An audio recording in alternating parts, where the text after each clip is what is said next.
initial conversation with MinDOT was, that'll be the bypass route, and we'll come in and mill and overlay it after the project is over. Then that person left and was replaced by somebody who asked us if we had that agreement in writing. And we said, no, we don't. We're gonna start playing those games, and we're gonna have to start bringing a lawyer to every meeting with these guys. I mean, it's a hard way to do business with MinDOT when they change their minds like that.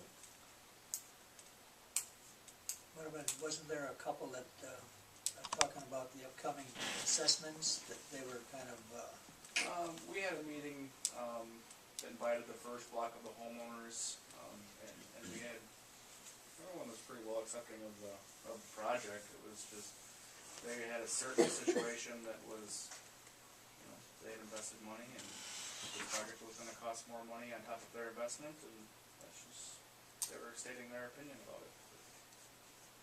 Yeah. I think we had a good discussion with them though, and explained everything, and there's definitely room to work with them, so. And those neighborhood meetings will go on until we've met with everybody. Although I think the business owner's gonna go and visit one of them. We're gonna go visit them one-on-one and take them out there and show them what we are having planning for the businesses, for the sidewalks and ped ramps, and how it's gonna affect their property. Cause there's gonna be some decisions that need to be made strictly in front of the businesses. Has there been any meetings with, we talked about having, somebody coming up with some plans to help some of the downtown businesses through the... We're interviewing the marketing reps tomorrow. Okay. So we're moving that forward. Hopefully we'll have somebody on board soon. Okay. And And the state has somebody that they've, Kristen or Kirsten. Yeah. But again, I don't wanna rely on MinDOT a whole lot. They've got some ideas that we should bring forward.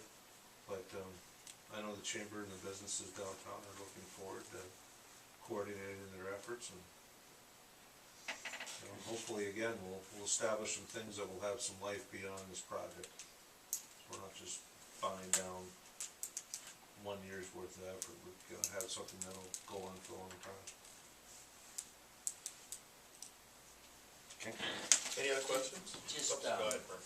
just mention a thought that I had was, if we have already spent that money on seal coating Pine Meadows Lane and the Brooklyn Road, what would be, what would be the logistics involved in routing them down alternately, Maple Street, and then shifting to the west side and using, what is that, Elm Street? Well, To just sort of, as we need to.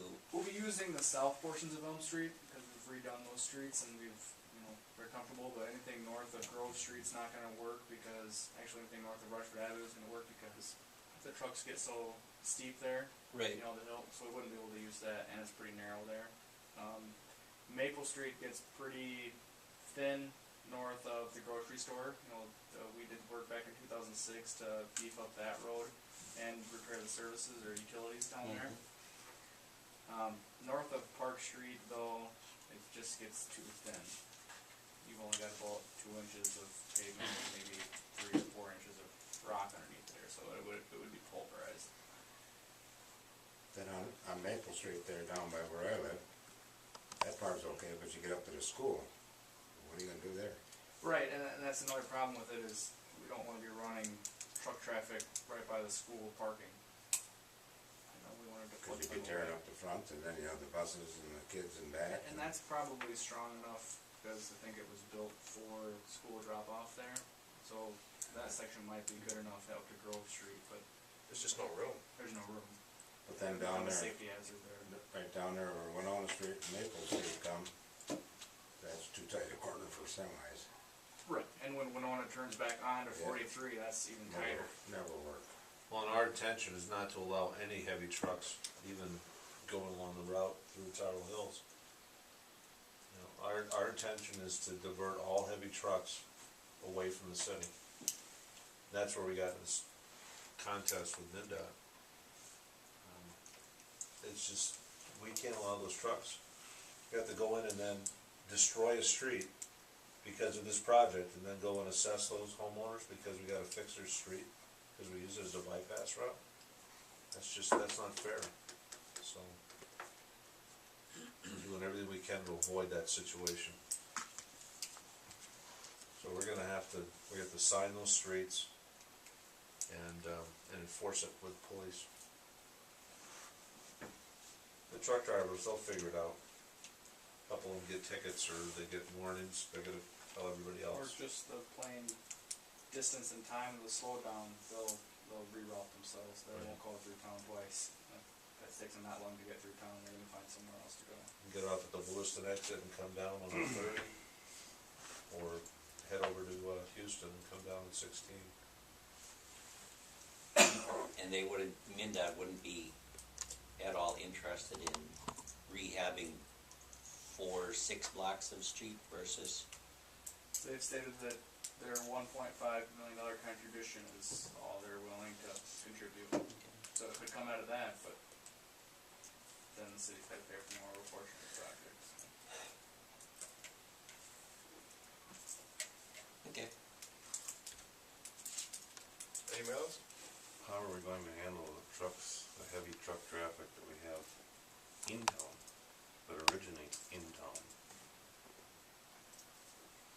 Well, the detour routes, getting back onto Elm Street and Maple Street and that downtown section, I think they're gonna be, the businesses have already been talking to their truck guys saying, you're gonna have to find another way to get into town and a way to get out of town, so. And they're gonna be a part of the businesses' meetings too, it won't just be financial, it'll be logistics and figuring out You the guys will have to delivery work on systems. Well, I'm trying to figure out, I can find ways around from out the fertilizer plant, or I'm gonna go straight through down 30 and go straight across and get out of here with grain trucks, but, I don't know if you've noticed how many times those feed trucks make loops there, pigs like to eat, Yes.